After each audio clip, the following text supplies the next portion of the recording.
এই সেই খেতাপুরি 10 নম্বর 10 নম্বর সেই সেই খেতাপুরি দোকানে দেখ করে ভিডিও হ্যালো কি খবর সেই টেস্ট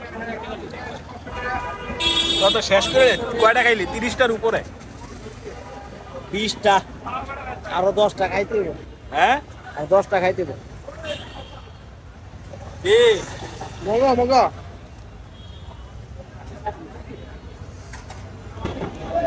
এই সেই খেতাপুরি আপনারা দেখতে পাচ্ছেন দুই বন্ধু মিলে জমছে পুরি খাচ্ছে। যাই হোক আজকের এই পুরি খাওয়া থামবে না। তো কেমন লাগছে তোমাদের পুরি খেয়ে? আলহামদুলিল্লাহ কানাই নিয়ে আসছে স্বাদ অনেক ভালো। প্রথমে মনে করছিলাম এটা মনে হয় বড় বড় খেতা হবে, কিন্তু ছোট ছোট খেতা দেখে আসলে বলার বাইরে। নামটা শুনলেই জানি কেন জানি হাসি আসে। হ্যাঁ খেতাপুরি যাই হোক তোমরা খাও, যত খেতে পারো।